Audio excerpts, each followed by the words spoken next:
Here at Prophecy Watchers, we consider ourselves to be very privileged indeed.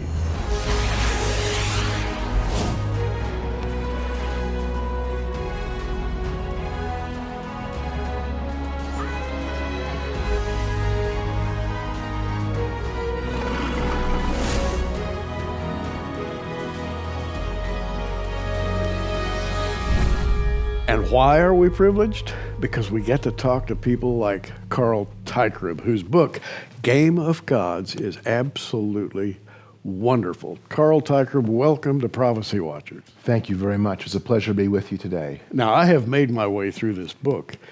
It is a book. It is a book.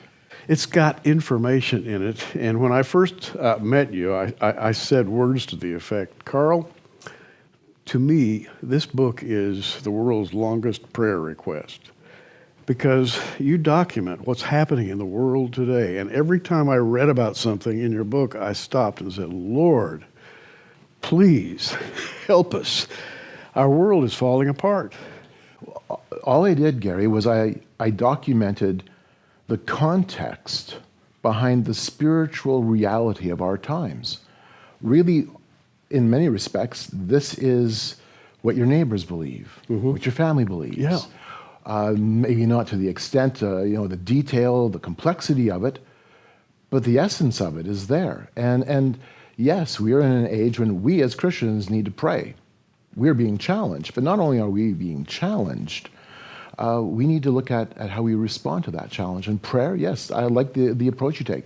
Prayer, this is a long prayer request. It really is. And let's talk about the title, Game of Gods. When I first read the title, Game of Gods, all sorts of imagery entered my head. I had no idea Right. what this Game of Gods is. What is it? I wrestled with finding a title. I wrestled with it a lot.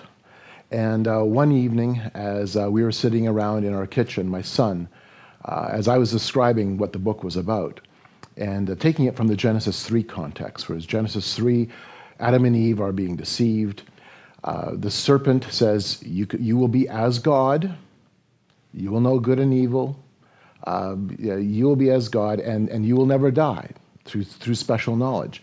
And my son looked at me and he said, we've been playing games of gods, haven't we? Ever since Genesis 3, we've been playing games of gods. We know good and evil. And at the same time, we're constantly living this first lie. And really, Game of Gods, this reflects the complexity of that first lie as it's played out in politics, technology, culture, religion, philosophy, right down to our living rooms and into our own households. Carl, your book called Game of Gods has a theme, and I think we ought to establish the theme before we go any further. Yeah, I'm glad you brought that up because how do you condense 500 plus pages of material? How do you condense it? And I was honestly wrestling with it. I was wrestling with how you drew this together. And coming home one day from church with my wife, literally the day before we had the book published, these words came to me. And I'll just read it off of my introduction because I have it in my introduction. I have it at the back of the cover as well. Humanity has three great desires: to be as God, to be masters of meaning and destiny, to build heaven on earth. This is that story. And really, that's what this is. This is man's desire, a critique and a journey into understanding how man is attempting to play God, how we're attempting to find our own meaning, our own purpose, and how we desire to build heaven on earth the way we see fit. And this pulls out of the biblical themes of Genesis chapter 3, to be as God. It pulls out of the account of the Tower of Babel as we work to construct our own edifice to our own greatness. It explores what we attempt to do in finding our own salvation. And really, in many respects, the book is just a massive documentation of humanity searching for its own redemption. And what struck me is the fact that it really goes back to the garden, when Satan said to Eve, you shall be as gods, knowing good and evil. The big promise, Right. Which of course was a lie. Right. And from that day to this, fallen man has struggled to be as a god. Now, your research is different, I think, from most people's research in that you actually go various places. You meet people. You go to festivals, convocations, and you actually talk to the people who are participating in these things. And I have to tell you, after reading Carl's book, there are an amazing number of false religions out there. And you're very familiar with those. You know, the world has become increasingly complex. At one time, if you would have looked at the early 1960s, late 1950s, you might have said secularism is where we were going. Now it's religious pluralism. It's a complex reality of all kinds of faiths, all kinds of spiritual pursuits, and they're all clamoring for attention. And Christianity, biblical Christianity, stands apart. Mm-hmm. And what we're seeing is a world that has become very convoluted. And you're right, as I go to these events, as I go to festivals, as I go to the Parliament of World Religions, you're seeing a smorgasbord of spirituality. Whatever is there, whatever you desire, it's all there. For example, you've gone to a place called the Burning Man Festival. Yes. Now, there are a lot of people who may have heard those words, may not. Right. What is it? Oh, golly. Yes, Burning Man is found in chapter 14 of the book.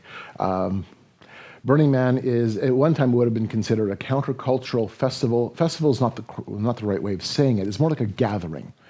It's a construction of its own city, and approximately 75,000 people participate. I've gone for the last couple of years. I go for research purposes because this is the cutting edge of culture. It's where the world comes together. It's where Silicon Valley comes together. I view it in many respects as the unofficial United Nations of Silicon Valley. And so it's an environment where you interact with tech elites, cultural trendsetters, social change agents, and where they're very open about what they're doing. And I go sitting in the workshops to document, to understand, to try to grasp where they're taking our culture, because they are the cultural gatekeepers. But we do something a little bit more. I go with a couple of people, and last year we had a small handful, and we set up a tent. We set up a tent with a sign, and the sign says, "Camp of the Unknown God." Wow. And what we do is we take Paul's approach as when he went to Mars Hill, and we want to see, is there a model? Is there a model for how we as Christians need to respond to a paganized culture? Because that's what we have. When we're talking about all these other religions, all these various spiritual pursuits, it's not that we have a secularized culture. We have a paganized culture. Paganized meaning this, and my friend Dr. Peter Jones from Truth Exchange really pulls this together well. Pagan in the sense that the culture is saying God, man, and nature share the same essence. They are fundamentally all the same. It's all one, or oneness. Whereas the biblical worldview is no, it's not. God is distinct, separate, unique, holy. Isaiah 40 beautifully portrays the uniqueness of our God. And so reality, and I like how Dr. Jones puts this, reality is either oneism or two. Oneism being everything is all sharing the same essence. Twoism being God, separate and distinct, and then creation, everything else. And so we go setting up this Camp of the Unknown God specifically to interact with that message of, and we built it around the question, is reality one or is reality two? And so we took the themes found in this book, which is really an exploration of oneism and its spiritual pursuits, and we took it to the place where that's actually happening, where it's percolating, it's boiling over in the cultural setting. And we wanted to see, can we talk to people? Can we actually interact with people? Can we take Paul's approach of Mars Hill and say, who's the unknown God? And honestly, we have dozens of conversations all week long with people who are hungry. They all have been searching for spirituality, now, but Paul, they're hungry. Paul, excuse me for interrupting, Yes. because I just had a thought. Paul, when he went into Mars Hill and he said, I'm going to proclaim the unknown God to you, he was going to a similar place, Right. a place such as the places you've visited, where people gather together to celebrate humanity or to celebrate the the godlikeness of man and try to find God in man rather than by following God himself, who's left us a wonderful book called the Bible. That's ignored. Right. People gather together to find God in themselves. And for whatever reason, you're very sensitized to this, and you have followed it and documented it. And I think that your book, for that reason, is just an excellent read. Part of what sets this apart is the fact that I have interacted at a very personal level with individuals on the political side, on the religious side, the cultural element, the technological aspect of oneness. And I've been in their midst. I've dined with them. I've spent time with them. I've discussed things with them. We've had some long and good conversations. And so you end up seeing them as people, which is really important because in our day and age, and Gary, you know this, we have a clickbait, meme-driven internet culture. Yeah. And so it's easy to distance ourselves from each other and just throw barbs back and forth. No, I want to see us engage. I want to see Christians being ambassadors for Christ. And really, that's what we're supposed to be, ambassadors for Christ. Well, what does an ambassador do? Really, what does an ambassador do? I was at a meeting a long time ago where the U.S. ambassador to Saudi Arabia broke down what it means to be an ambassador to a foreign land coming from the United States. I listened to his presentation, and I took a lot of points from that, and I bridged that with the book as well. I've got a section where I talk about what it means to be an ambassador based on what I heard. He explained it this way, and I'm going to use the Christian aspect, the Christianese to it. We're the legal and lawful representatives of our King. Think about that. We're the legal, lawful, official representatives of the King of Kings in a foreign land. All of us, as Christians, that's a high calling. I understand Paul's descriptive language when he talks about we're athletes in a race, or we're farm laborers, or we're soldiers. But when he uses the term ambassadors, it's harder for us to grasp that unless you've spent some time interacting with that community. Well, first of all, and that's really important, you are the legal representative of your king in a foreign land. What does an ambassador do? You know the culture, you study the culture. It doesn't mean you become the culture. You're set apart from that culture. But you study and know it enough so that you can relate the king's message to that culture in an effective manner. Wow. And that is key. We have to do that. And that culture is becoming more and more estranged as time goes by. I was looking at your book, and by the way, this book is the place to go if you want to find out what's happening today on the dark side. If you want to know what to pray about, Carl's book, Game of Gods, will definitely inform you about what it is. And I was looking here at what you have to say about entertainment. And you mentioned Avatar, Star Trek, Space Odyssey, The Matrix, X-Men, iRobot, Gamer, Transcendence, Blade Runner, The Island, Virtuosity. I could just go on and on and on, but you get the idea. Entertainment has become spooky. Oh, it's preaching to dark. You. Yes. Religious. Right. And the religion is that you can become a Superman if the right thing happens to you. Right, right. It has a religious message. It's preaching to you.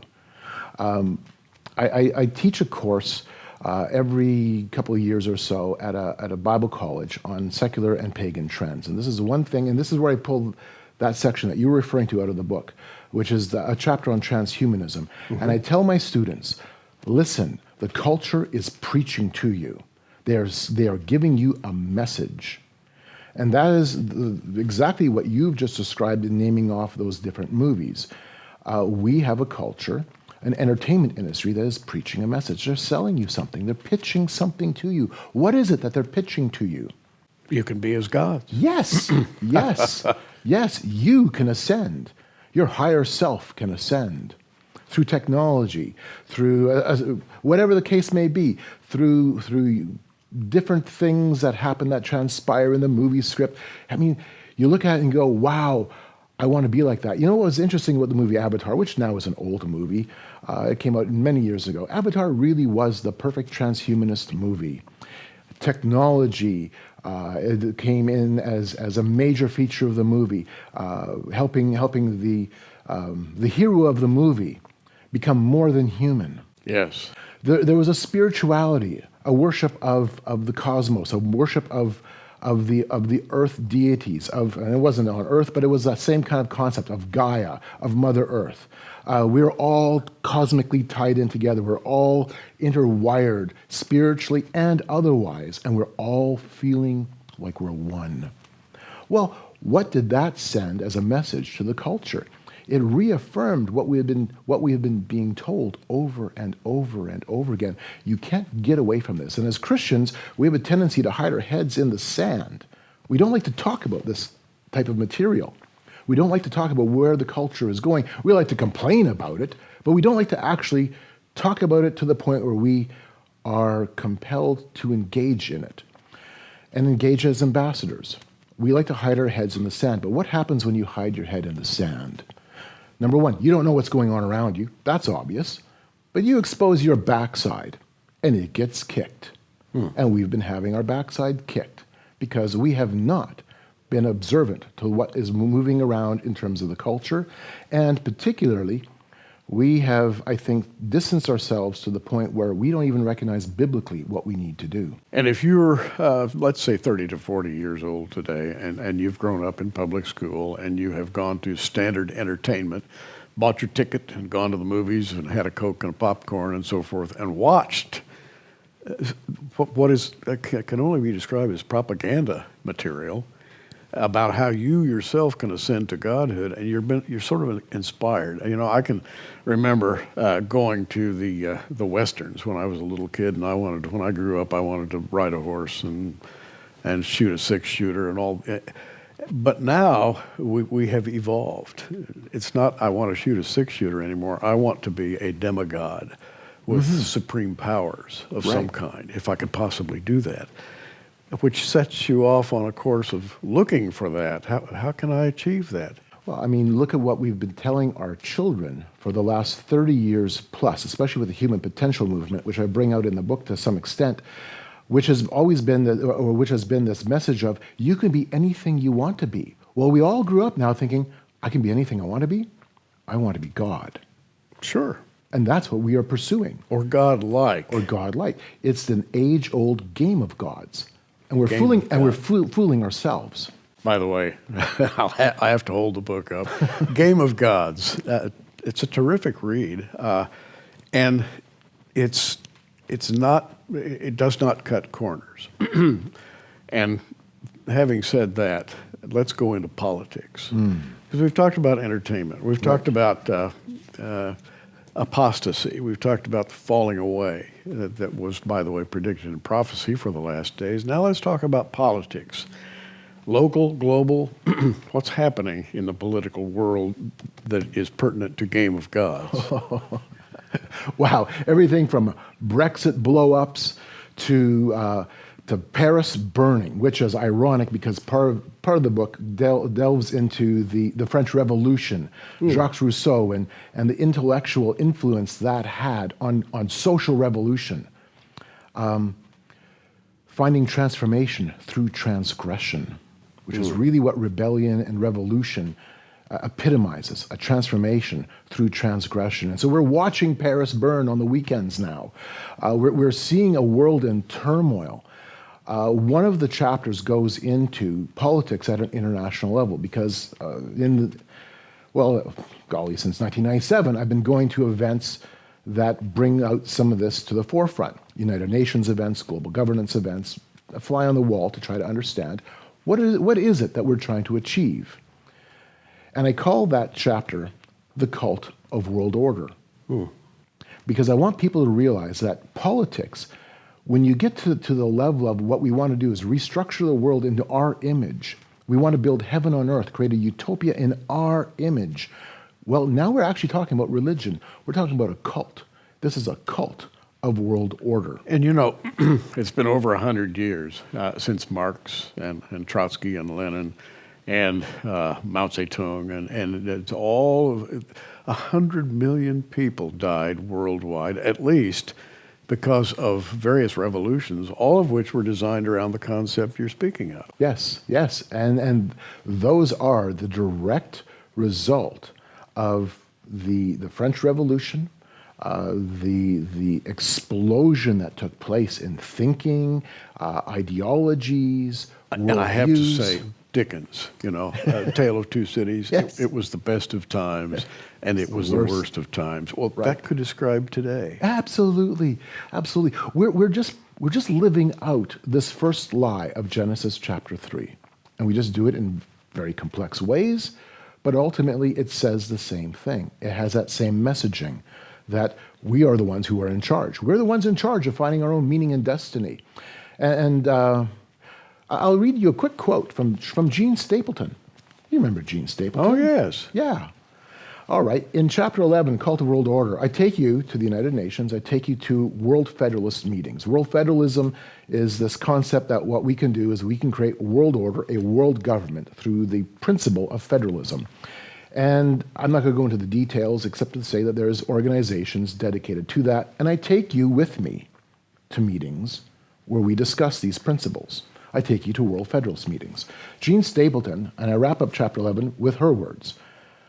And this is important because this tells us that this is really an aspect of redemption, redemption built in our image. The goal of the World Federalists is peace through unity of government. We must support their vision of oneness in diversity, for it is the salvation of humanity.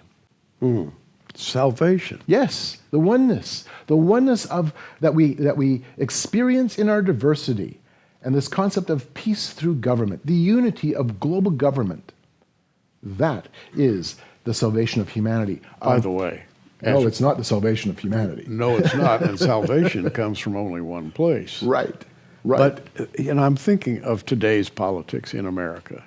Vicious, oh, yes. gut-wrenching politics. And we have a whole new generation coming up essentially preaching that we can save ourselves if we do the right things, if we pay homage to the right institutions Yes. and the right persona at the right time, then we will find salvation. But we have to give up all these wonderful things in order to do that. And allow one or two people to control everything. That's sort of the wondrous message that's being... Oh, it sounds so good, doesn't it? It does. Because it devoids me then of the personal responsibility that I really should hold. It really takes that away and puts it on government and says, government, you are our father, you are our mother, you look after us. We pay homage to you. Really, what I'm seeing with today's setting, especially in the United States, and remember, I'm Canadian.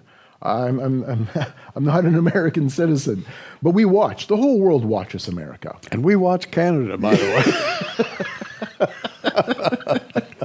way. And we're seeing turmoil in your land. We see, Yeah. I mean, your country is polarized. Yes. The world is becoming polarized. And how I'm looking at it in many respects is this is the fruit of the rebellion and the revolutionary mindset that was already in play in the 1960s. And that, you can read between the lines in the book, and you'll realize that really quickly. We're just now living out the dreams that were put before us 50 years ago. Now, you have a section in your book called Fade to Green. Now, that's very, very, shall we say, pertinent at the moment. Oh, yes. Fade to green. Everybody wants to be green. What is this? Does it have anything to do with vegetation? Where do we find our meaning if we have, to create, let's say, a new myth for how we want to live in this world? Well, ultimately, what we see governments do and what we see culture do, and I bring this out in that chapter, in that section, is we look at the earth, the environment, ecology, and that becomes our guiding principle. Everything we do then focuses on Earth. And Earth Day is a perfect example of that. I documented the history of Earth Day and how really it is an anti-Christian, was an anti-Christian movement and remains so, giving a completely different salvation message, a different redemption message. But how the politics of green interlock with economics, with government, And hey, right now, you've got some really interesting things happening in your own country with the Green New Deal coming into the public light. None of these ideas, though, are new. The Green New Deal isn't new. We were talking about these things at the UN back when I was at the United Nations Millennium Forum. We understood that if the world has to come together, if we're going to restructure society, we need some new myth that we can coalesce around. And it's our mother. And by the way, it's the pagan myth. A pagan myth. If you're not green, you are a sinner. Yes. In the most literal sense. Yes. Because there's a religiosity attached to this. Absolutely. It's a world religion. And if you don't agree with their version of redemption, you're the enemy. You go out into the world among people that, let's put it this way, are less than wholesome many times, and you do your research in the field. And the information you've brought back, I think, is unique, and it's very, very dramatically compelling. You know, it's important for myself as a researcher. I consider myself a researcher more than I consider myself a writer. My forte, so to speak, is to spend time, to listen, to document, and then to try to place this within the context of how is this changing our world? How is this forcing change upon our world? And then, of course, from the Christian point of view, because that's essential. Yeah. How do we as Christians then respond to that? Now, there's something I want to go into, because I know that most of you out there as Christians, and probably other than Christian, if you're watching, have heard of the term New Ager. And this goes back into the 70s, 80s, 90s. A lot of, everybody remembers Shirley MacLaine. Right. A lot of people in Hollywood were quote unquote New Agers, and there was such a thing at one point as the New Age movement. Where has that gone, Carl? We know sort of how it started. Where is it today? Oh, I'm glad you brought that up, by the way. The subtitle of the book is The Temple of Man in the Age of Re-enchantment. A lot of people have asked, well, what is re-enchantment? I argue re-enchantment is the next stage in what we would consider to be the New Age. The New Age in the 70s, 80s, and 90s had a strong emphasis on the self, the capital S self. I can find my divinity. I can arise. I can tap into powers. I can use crystals. I can use tarot cards. And I. And by the way, you can go out to some place, in the desert and be visited by a UFO who will impart information to you, and the UFO then departs, and you go back satisfied that you've talked with a superior intelligence. Or right, something. And it was a thin smorgasbord with all kinds of things on the table that would satisfy, or maybe not satisfy, but certainly you would tap into in terms of spirituality.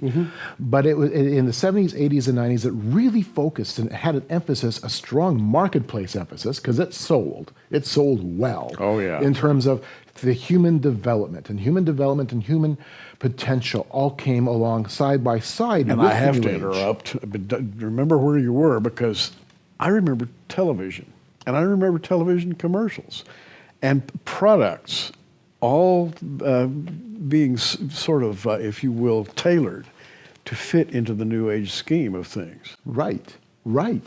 And that was a big deal. It was a saleable product. And so the New Age became an alternative spirituality that the West consumed. And we consumed it with this desire to find something meaningful for my life. Yeah. Now, since the year 2000, I contest in the book that things have changed culturally in the sense that now the emphasis is not on the I, it's on the we. And that's the idea of re-enchantment. It is now about we. It is me, you, all of us in community. Community with the Mother Earth. Community with the spirits. Community with the we. In the sense of this, that we will find our meaning and our purpose in some idea of a collective spirituality. And so there's a shift from the me to the we. And what's fascinating is I've had former New Agers, those involved in the early New Age movement, contact me after reading the book and saying, say, thank you. I now intellectually understand what I spiritually accepted but hadn't thought about really. Now that's very interesting. But as a Christian, there's a lot of thought involved in Christianity. That is, you make a decision for Christ. It's not on the basis of how you feel or how I feel or Right. whether there is some darkening of the room or something magic happening. It's basically a transaction. Yes, Between it's a changing of the mind and the heart. Exactly. And you receive Christ on the basis of known information.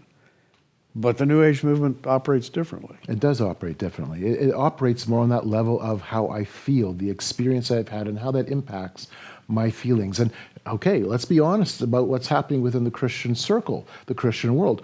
We also are now encountering the gospel of experience within Christianity itself, where our experiences all of a sudden become the lens through which we view biblical truth. And I have to go, hold on, no matter how I feel. And this is important. And feelings are important, emotions are important. But no matter how I feel, it does not change the truth of who God is.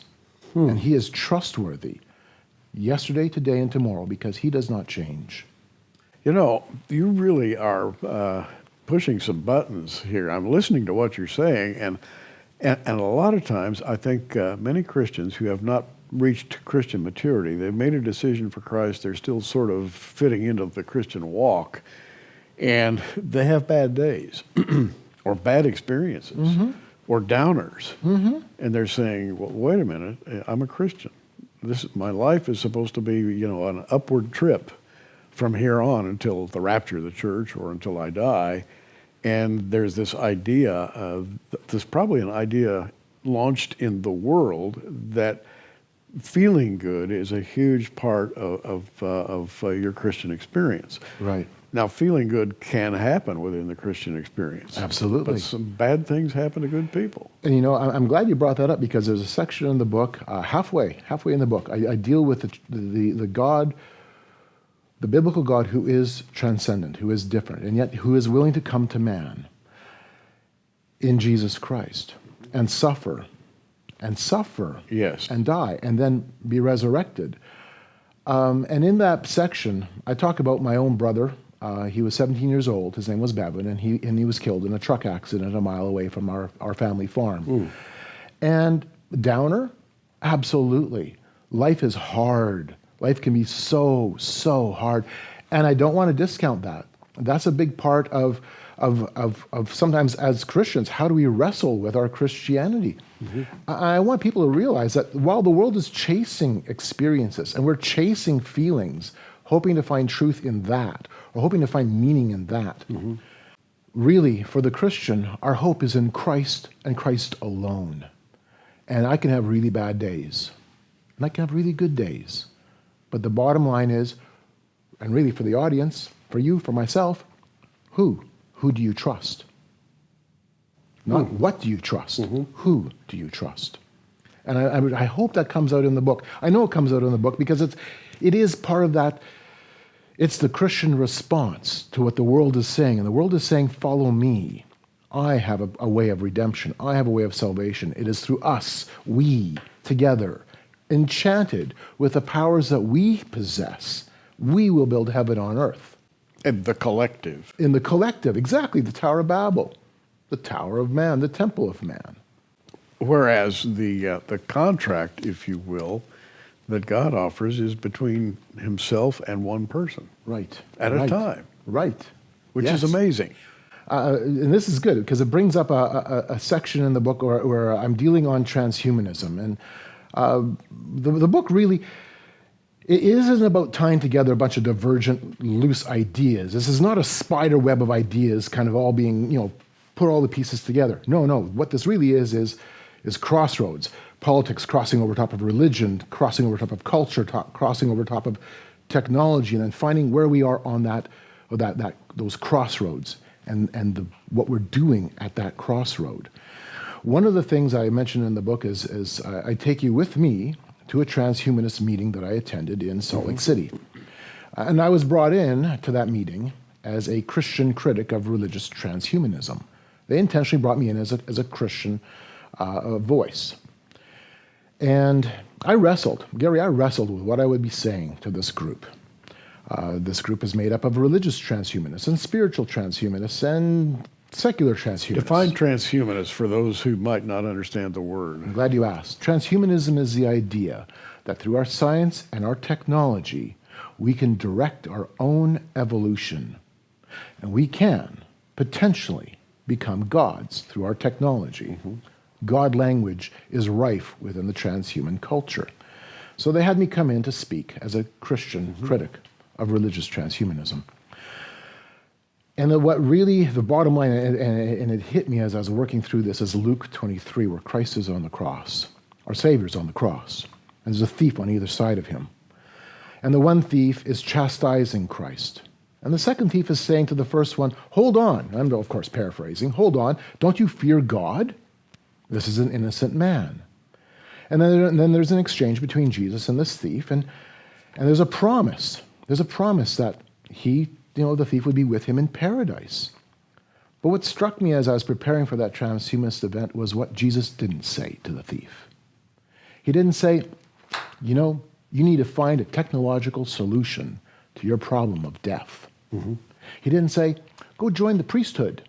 He didn't say, you need to go do rites and rituals. You need to engage in good works. There was no pluses. It was Jesus alone. You trusted in him alone because there was nothing that the thief could do except trust in the one dying beside him. And then that's a point that's so important. It's Jesus and Jesus alone. It's not Jesus plus, because how many pluses do you need? And this book really just boils down the idea of man is searching for all kinds of ways of redemption. Politics becomes the plus. The interfaith movement, I detail, and this is so important, the interfaith movement is absolutely critical to understand as Christians because we are being absorbed into that. That also is a plus. We're going to find our salvation through this movement. In fact, Gary, I heard those exact words when I was at the 2018 Parliament of the World Religions, that it is our interfaith work, that is our salvation. Because now we say, as we save the world, we save ourselves. No. Now you just added pluses to Jesus. I'm listening to what you're saying, and I'm going back to my own experience, and it's always Christ plus something. Right. And works of some sort, something you have to do yourself that you find in these movements. And this extends nationally and internationally because it's going into politics. The things you do for other people through political action committees and organizations will be your salvation. Right. One thing I want your listeners to understand is we're not talking about conspiracy theory. When we're talking about things like transhumanism, or we're talking about things like world order, because I have a large section I deal with that, interfaithism, the list goes on and on. We tend to all, as Christians, sometimes couch this as a conspiracy theory. No, this is not. This is an alternative redemption story.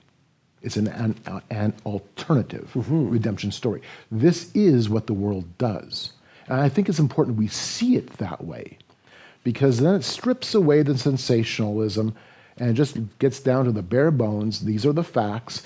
These are the people. These are the movements. And this is how it's changing and challenging us here, right in our own homes. And that's important for people to realize. We're not talking about abstracts. We're actually talking about things that are matters of life and death and of eternal importance. It's fascinating to me that on its face, taken at face value, Christianity is very easy to understand. You go back to the beginning, God created man, man sinned, God judged Satan, he promised the woman that out of her seed would come a Savior, and you go to the New Testament and the Savior comes, does everything that's promised, and goes to the cross, and there he's between the two thieves. And basically the whole story is, what do you believe? Not what you do, Right. but what do you believe? I believe the whole story, cover to cover. That is, the Bible is something that I have no problem believing in great detail.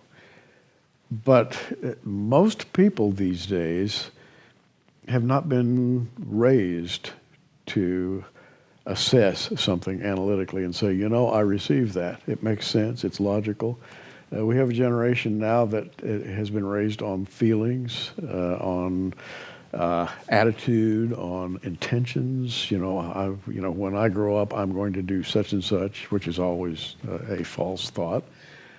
But the fact, you're talking now about facts. Right, right. And that's basically what your book is talking about, the way that fact has been turned on its head and turned into emotion or supposition, so forth. Right. And these are all parts and parcels of what we talk about in the book, because there's a lot going on here. And you read it, you realize there's a lot going on in the pages of this book. Oh, yeah. It really, what it is, and I appreciate the word you use, a documentary. It is a documentary. It's a survey, and it's also a journey, as you come with in the pages, as we wrestle through, okay, how is the world selling us these ideas? Mm-hmm. And now as a Christian, how do we respond, not react? We're really good at reacting. Just send, an internet meme. Mm-hmm. No, we need to respond. An internet meme, by the way, is your way of putting out the stiff arm. Really it is. It really is. You can say anything you want to, but you yourself are so far away that they can't touch you. Right, right. And so it becomes a defensive barrier. It does. And one of the reasons I wrote the book, and there's a number of reasons, but one of the reasons I wrote it, and this is also important for people to realize, is we always seem to be asking as Christians, well, how did we get to this point? How did we get here? And I think it's important that we wrestle with that, because as we do, we just come face to face with the reality that's right now before us. Now, you remind me of something. As a pastor, I've encountered a lot of parents who've raised a lot of kids. And I've seen a syndrome where teenage kids, 13, 14, 15, 16, suddenly, after having raised in Sunday school, raised in church, they approach puberty, suddenly, without any sort of explanation, they turn away from Christianity and go out and follow their friends. And this is a syndrome I've observed in this age. And you've probably seen what happens to those kids after they leave home, become 18, 19, 20, 21 years old, and they were raised as Christians, but now they're looking for something bigger and better. Mm-hmm. What is the thing they're looking for? Well, right now, and this is just my own observations, I'm seeing them looking for some type of fulfillment, community. A lot of it is I'm looking for community. I'm looking for fulfillment in community. And while community is important, churches are important. Churches are types of community. Really, our fulfillment is in Jesus Christ, first and foremost, more than anything else. And so you see especially a race towards the ideas that you find in transhumanism. That's a big one. There's a sense of I want to be part of something bigger. That really struck home a couple of years ago. I was at a music and arts festival. It was being held in an old pit, gravel pit, out in the bush in Manitoba, and it was a electronic music, psychedelic type art and music festival. Mostly younger people, mostly people that would be in the millennium bracket. I was doing social surveys. I have literally a survey where they go through their religious background, what they believe about God, a number of different things. And one of the things is I have a space of 20 religions listed, with Christianity being one of them, with a question, can you put down what is your past religion and what is now your present religion? Inevitably, it was past Christian, past Christian, past Christian, past Christian. What are you now? I am a New Age. I'm a Buddhist. I'm an atheist. I'm agnostic. I had transhumanists listed. I was surprised how many times I had transhumanist. Or people all of a sudden commenting on, well, what is, even the millenniums asking, what is transhumanism? Because this is a few years ago. I would explain, and they go, yeah, I like that idea. I like that idea. It appeals. It's something I can do. We're connected. We're all connected. And face it, this is the most connected generation. We have never seen a generation, especially this generation Z or Z for you Americans, the last generation, which is those under roughly 25 right now. It is the completely interconnected generation. Interconnected. In other words, it's we, and it's cool. Absolutely. Got to be cool. That's something I've observed about the world today. If it's cool, hey, you're okay. Well, what does cool mean? And as I examine what people say cool means, it sort of fits with the thesis of your book, Game of Gods. There's a lot to be cool about if you've got the inside information. Right. If some guru somewhere who comes up with a new way of looking at life, says, "Come and listen to me," that's cool, right? Yep. And to be fair, every generation does this. Really. And without Christ, I'd be doing this too. Without Christ, you and I would both be chasing. Absolutely. I couldn't agree more. And that's an aspect that we have to keep in mind as we look at other generations and we go, okay, every generation, and every individual will eventually bow their knee to Christ, whether you bow in love or whether you bow in judgment. And there is no generation that escapes that. One thing, too, I want to bring up is, and people sometimes have a tendency to have a fearful thought about some of these things. There's a fear that comes when you start unpacking what the world is doing, when you start unpacking what's happening at the United Nations, when you unpack what's happening with the paganizing of our culture. For Christians, there can be a fear. Listen. Yeah. Listen, the one you bow down to in love, everybody will eventually bow down to as well. Why do we fear what the world can do when he that is in us is greater than he that's in the world? And as you're talking, I'm thinking of Europe. And I've watched Europe over the years. I read the news. I watch what's happening in Germany and France and how there are riots. There are internal rumblings in England, France, Germany, Holland, coming apart at the seams. And people are looking for something that will bring them together or make sense in some way. Right. Well, you and I know what that is. It's following the finished work of the Lord Jesus Christ and getting back on track again. They, on the other hand, I think for the most part, have abandoned that idea. I think the world has abandoned that idea, and that's, of course, what the world does when we chase our own purposes and our own designs. I'm thinking right now, as we're talking, the world is looking for answers. Allow me, if I can quickly find a quote. Yeah, go right ahead. All right, thank you. Like I said, I think the world is looking for something or somebody. We're looking for someone, I think, that we turn to for the answers. For Christians, we know who that is. This is ultimately, I think, where the world is going. This is a quote I pulled from a document when I was at the United Nations Millennium Forum in the year 2000. There's only, I don't know how many handfuls of this document was released. Wasn't many. Consider what the text says. The booklet or the document was entitled Transformation of the World. Small doubt that the world does need a civilized coordinator in international relations and in settling global problems. I mean, the world's in turmoil, right? We just described and discussed that. This coordinator must be a stabilizing factor, actually the last-ditch authority on the earth. He must win the confidence of each man and each nation. People must be stark sure that this coordinator would solve any problem in a just and humane way, and one should be sure that in him he would find understanding and sympathy, that he would treat any nation as his own son, that he is indeed the last resort, and the man should convince his terrestrial brothers therein by his practical deeds. Can the world community do without a coordinator? Definitely cannot. A coordinator? Yes, what was interesting is the document, and I should have brought it to show you. I think you would have found it fascinating. Had a picture of a world king, a humanist world king, extending his arms out to the people of the world and bridging the religions together, bridging it all together. We're seeking something. The world is seeking something. We are so close. Oh, absolutely. This world king is mentioned in the Bible. Interesting, isn't it? Under another name.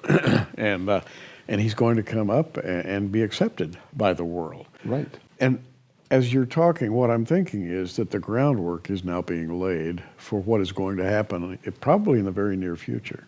This really is just an exploration and an expose of the skeletal structures that are being put in place, the foundations, the edifice, the framework. And it's going to be interesting to see as time progresses how those things fill in. Wow. We are talking with author Carl Teichrib, who is an excellent writer and a documentarian. I mean, he goes places, he listens, he watches, he talks to people, and gathers information about what's happening today. You read Game of Gods, and it's going to open your eyes. And as I said at the beginning of this program, you're going to have a prayer list a mile long, because this book informs you about what really needs to be prayed about as we speak in today's world. For your gift of $35, free shipping anywhere in the United States, we'll send you Game of Gods, and you will not regret owning this book. You may not read it all in one evening. You won't. You'll be taking notes. You'll be reading it over a period of time, and you'll be telling people about what you found in this book. By the way, Carl's gave us a couple of presentations at the recent Blessed Hope Prophecy Forum.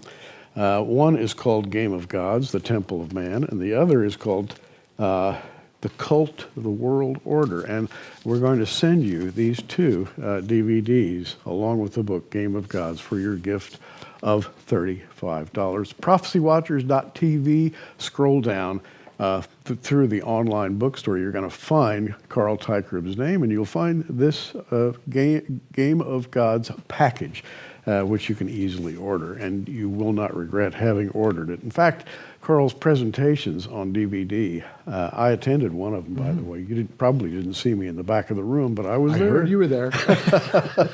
And he's an excellent speaker, an excellent writer. We have just a few seconds, Carl. Sum it up, because there's a lot to sum up. There's a lot to sum up. Listen, it's time that we take being an ambassador for Christ seriously. It is my hope, and really this is my hope, that this book will help equip you, help equip the Christian community to be effective ambassadors for Christ in a world of change. And it's time that we take our Christianity seriously as the world plays games of gods.